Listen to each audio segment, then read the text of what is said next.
Conflit Tekeyaka, le commissaire provincial sortant de la police a annoncé le renforcement des effectifs. Le général Silvano Kassongo est en mission d'itinérance dans le plateau de Bateke.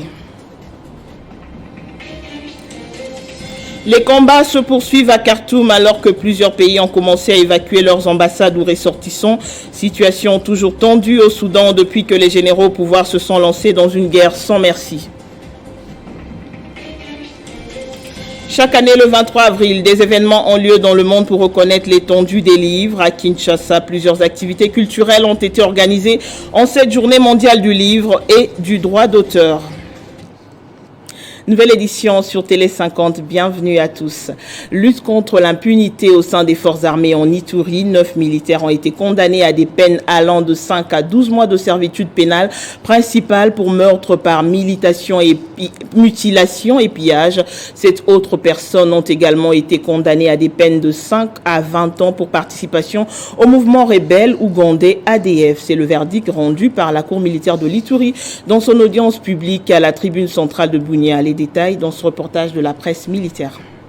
La lutte contre les pratiques d'antivaleurs, extirper les indisciplinés au sein de forces de défense et de sécurité, se matérialise depuis l'instauration de l'état de siège. La cour militaire de l'Ituri siégeant en chambre foraine à la tribune officielle de Bunia a condamné 9 militaires à des peines allant de 5 à 12 mois de servitude pénale principale et en a acquitté 9 autres. Ces derniers sont auteurs de crimes de guerre par meurtre, mutilation et pillage de biens des populations civiles et sont condamnés au paiement de 900 à 3000 dollars américains aux 80 parties civiles en guise de réparation. Le prononcé du jugement a été lu par le premier président de la cour militaire de l'Ituri, le colonel magistrat Kelly Dienga Akilili. La cour militaire de la province de l'Ituri, ayant pris l'affaire en délibéré et ayant contradictoirement renvoyé la cause pour prononcer son arrêt à la date de ce jour, pour le prévenu colonel Miziamo Bokei, à la question de savoir si le prévenu Miziamo est coupable de crimes de guerre par mutilation, la Cour militaire, à la majorité devant les membres de sa composition, avait répondu par oui. En conséquence, les condamne en tenant compte de ces circonstances atténuantes susmentionnées à 500 000 francs congolais d'amende.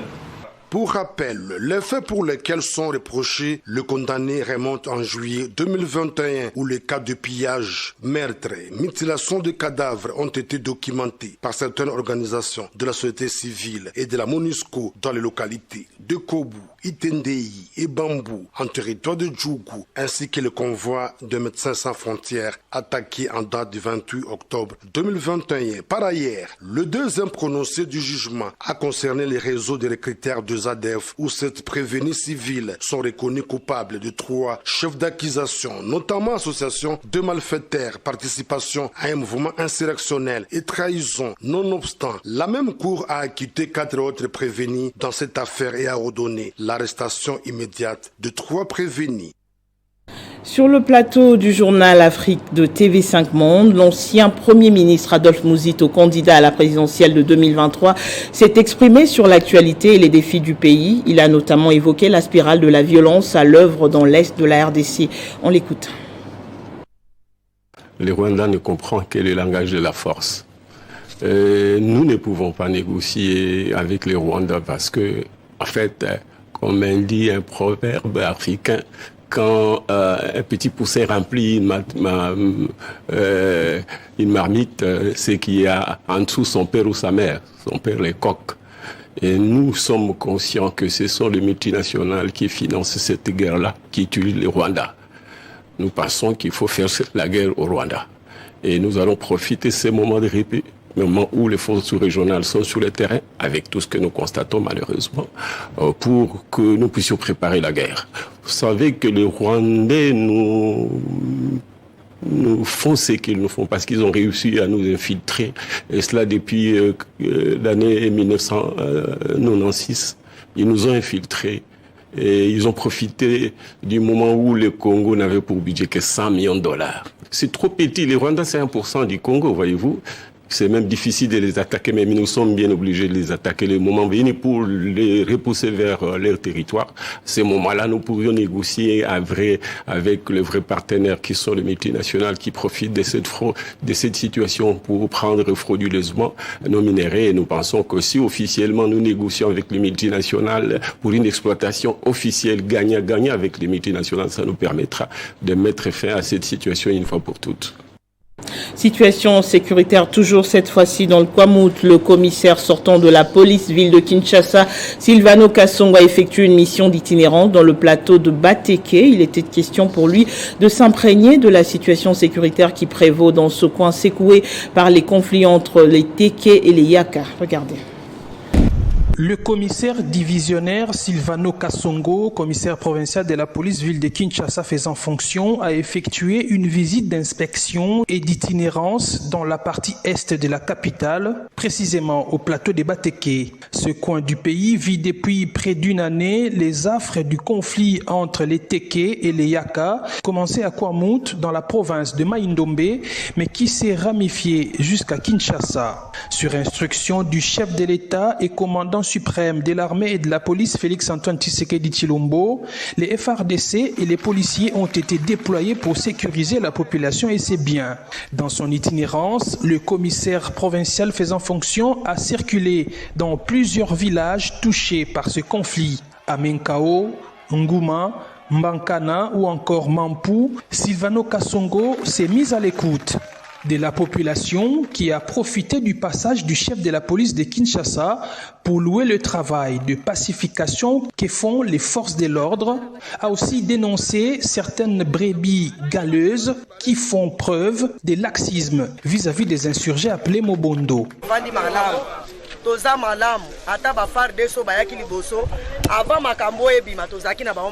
Le commissaire divisionnaire Silvano Kasongo a pour sa part rassuré la population de la détermination de la police et de l'armée à mettre fin à l'insécurité causée par les Mobondo. Biso l'État, biso police, biso mapinga, armée, pour ça biso za combattre la batona ba biloko. Tozali batu net. Nous avons parti prité. Total école té. Les policiers du groupe mobile d'intervention que les Kino appellent Oudjana ont été déployés en nombre important dans tous les villages menacés par les insurgés. Ils viennent ainsi appuyer les autres policiers déjà déployés et les FARDC. Ils ont une double mission. La première mission, c'est la mission qui est la mission de la police, celle de sécuriser les personnes et leurs biens. La deuxième mission, c'est restaurer l'autorité de l'État. Parce que vous savez que le président a privilégié la paix, le commandant suprême a privilégié la paix, il a donné la chance à ceux qui veulent de sortir calmement et intégrer l'armée. Et dans le Lualaba, ils étaient au nombre de 300 à passer le test de la spéciale bourse excellente qui a dénommé Lualaba Bora. L'épreuve a été lancée par la gouverneure de province sur le site de l'université de Kolwezi ce dimanche à l'appel de la fondation Denis Nyakeru Tshisekedi en partenariat avec le gouvernement provincial. Pour être éligibles, ces candidats devront réussir avec au moins 70% cet examen. C'est à l'amphithéâtre de l'université de Kolwezi, une école située au village Moussompo, dans la province du Lualaba, que la gouverneure Masuka a procédé au lancement du test d'admission à la spéciale bourse Excellencia dénommée Lualaba Bora, organisée par la fondation Denis Nyakeru Tshisekedi en partenariat avec la province du Lualaba ce dimanche 23 avril 2023. 300 candidats au total, des élèves finalistes ayant distingué avec au moins 70% à l'examen d'État édition 2021-2022 aux écoles de l'ensemble du territoire lualabais ont pris part à ce concours afin d'obtenir les avantages d'être pris en charge et poursuivre leurs études supérieures aux frais de la fondation. Si tu as étudié, tout va bien se passer, surtout quand tu as Dieu avec toi. C'est pourquoi je vous supplie, mes enfants, soyez sereins. Ne regardez pas chez l'autre.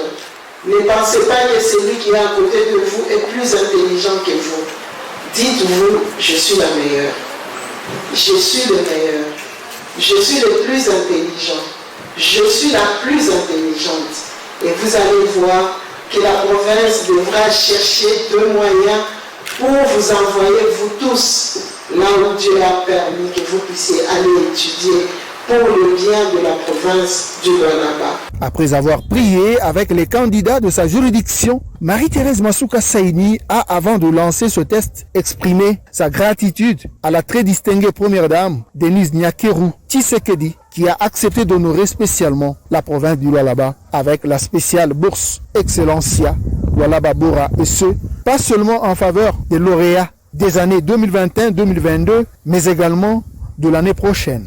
Merci à la première dame qui a accepté de faire Excellencia spéciale Lualaba. C'est pas donné à toutes les provinces.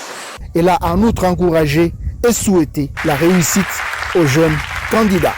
Nous voulons préparer ceux qui vont nous remplacer. Vous êtes ceux qui vont nous remplacer. Donc nous comptons beaucoup sur vous. Toute la province compte sur vous. La femme du président de la République, elle est venue jusqu'ici pour vous encourager. Encouragez vos sœurs, vos frères qui sont en 6e. Dans l'actualité également, l'aéroport international de Mbuji-Mayi dans la province du Kasaï oriental sera bientôt doté d'une aérogare de standard international.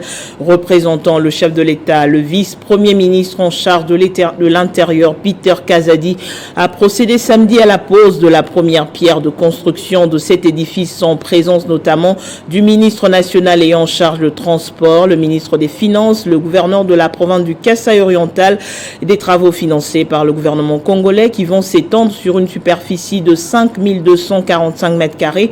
La nouvelle aérogare sera notamment dotée d'un système de détection des bagages au rayon X, mais aussi celui de télésurveillance par caméra.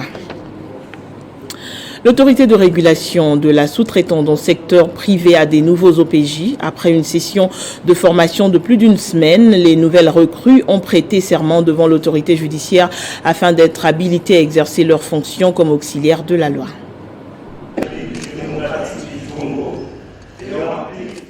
C'est en vertu de la loi numéro 17/001 fixant les règles applicables dans les secteurs privés à ses articles 28, 29 et 30 qui prévoient des infractions et leurs sanctions que l'autorité des régulations de la sous-traitance dans le secteur privé en RDC obtient aujourd'hui 55 nouveaux officiers de police judiciaire, cela après 10 jours d'intense formation dispensée par le parquet de grande instance de Kinshasa-Gombe avec l'accord du ministère national de la justice. En présence du président du conseil d'administration Constantin Chiyombo et quelques membres, ainsi que du directeur général Miguel Katem-Kachal, ces OPJ de la RSP ont prêté serment devant le procureur de la République près le tribunal de grande instance de Kinshasa-Gombe.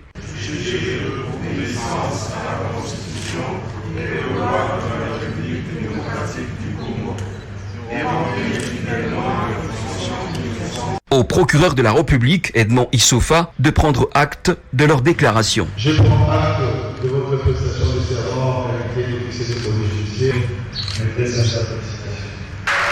Ils sont ainsi habilités à rechercher les infractions, en obtenir les preuves et les déférer au besoin devant l'officier du ministère public. Signalons tout de même que dans peu de jours, ces OPJ de la RSP seront largués sur le terrain pour une mission de contrôle de conformité dans les sociétés principales et groupes multinationaux afin d'aboutir à la mise en œuvre effective de la loi sur la sous-traitance telle que le veut Félix-Antoine Tshisekedi Tshilombo, président de la République.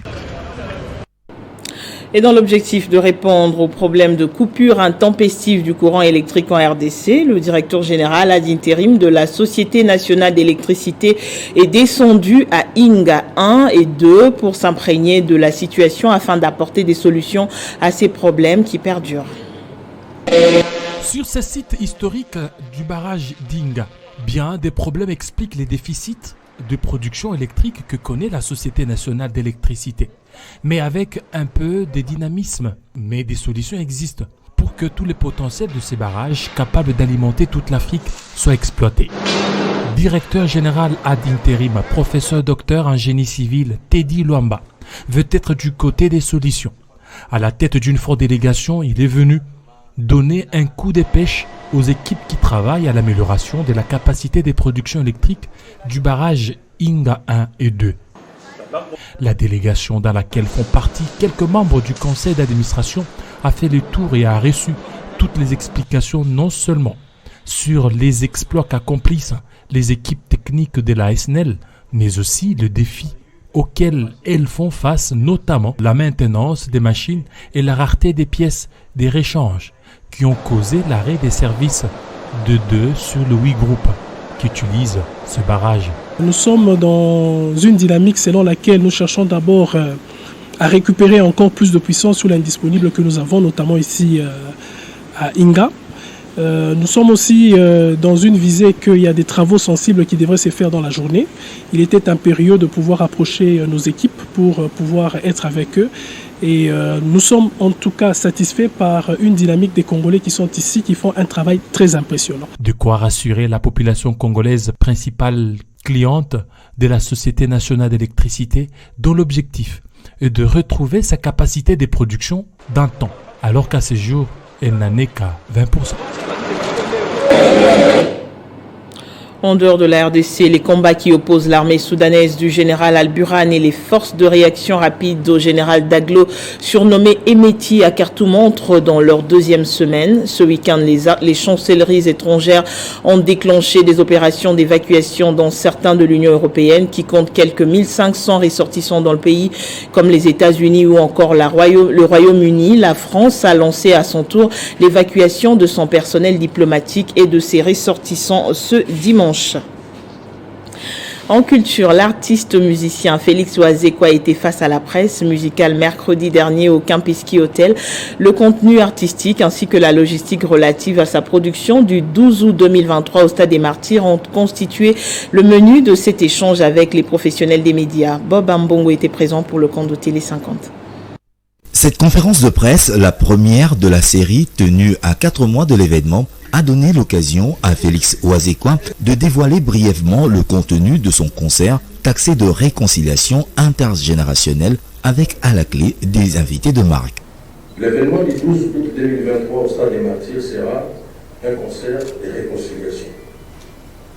Donc je suis dans une démarche de réconcilier ce qu'on a appelé la réconciliation.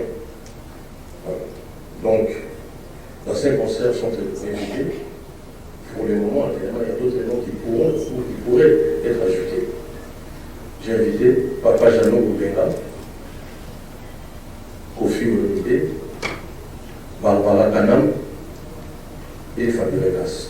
Autre particularité lors de cette production, ce sont des places gratuites en faveur des personnes vivant avec handicap et les mutilés de guerre, le plus souvent non pris en compte lors des événements d'envergure. On verra pour d'autres noms. Pour ces concerts, un accès gratuit est réservé à toutes les personnes vivant avec handicap et à tous les mutilés de guerre. Si le clan Wenge avait redémarré le monde musical et que Fally ait retourné le stade, suivi de son déplacement par Héritier Watanabe, Félix Oazeko entend faire mieux que ses prédécesseurs.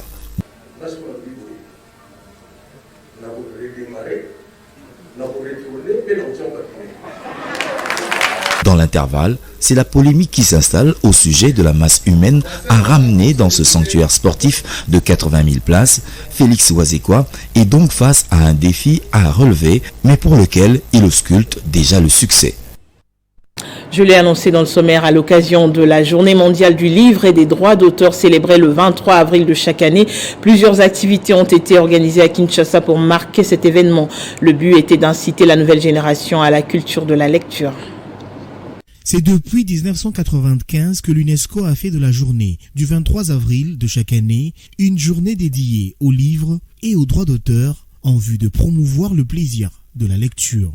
À Kinshasa, plusieurs activités se sont déroulées pour marquer cette journée. Le cas de la librairie des livres des Grands Lacs qui a organisé des concours et interprétations des livres avec la participation de 5 écoles dans l'optique de susciter l'amour de la lecture dans le chef de la jeunesse. Notre souci, c'est de faire voir les livres aux enfants, c'est de faire toucher les livres aux enfants pour qu'ils ne puissent pas rester ignorants du monde du savoir. Nous avons amené des livres de par-ci par-là et c'est de cette manière là-bas qu'ils vont grandir avec le goût de la lecture et c'est de cette manière là-bas qu'ils vont stimuler leurs parents à venir acheter pour eux des livres, une façon de motiver les jeunes à lire. De l'autre côté, pour sa 5e édition, le Festival du livre et de la Bible, Félibi en sigle, s'est clôturé ce dimanche à la place Royale avec la remise des prix aux gagnants du concours des dictées. Cette 5e édition a connu la participation des 12 maisons d'édition venues exposer leurs œuvres. Les résultats sont positifs parce qu'il y avait quand même des écoles qui ont participé en grand nombre. Il y avait des visiteurs qui sont passés pour voir les expositions. Nous avons porté notre choix premier à la jeunesse parce que la lecture, c'est une culture et on doit grandir avec. Si on l'apprend dès le bas âge, nous sommes convaincus que ces enfants vont garder cette culture. L'objectif est d'apporter les livres au grand public. Il s'y est de noter que la journée mondiale du livre et des droits d'auteur est célébrée partout dans le monde pour démontrer le pouvoir magique des livres. Place au rappel des principaux titres. Conflit Tekeyaka, le commissaire provincial sortant de la police a annoncé le renforcement des effectifs. Le général Silvano Kasongo est en mission d'itinérance dans le plateau de Bateke. Les combats se poursuivent à Khartoum alors que plusieurs pays ont commencé à évacuer leurs ambassades ou ressortissants. Situation toujours tendue au Soudan depuis que les généraux au pouvoir se sont lancés dans une guerre sans merci. Chaque année, le 23 avril, des événements ont lieu dans le monde pour reconnaître l'étendue du livre. À Kinshasa, plusieurs activités culturelles ont été organisées en cette journée mondiale du livre et du droit d'auteur.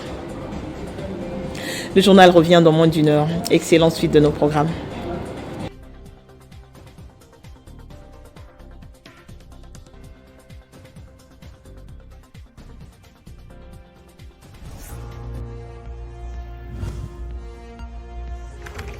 L'actualité reste incontinue.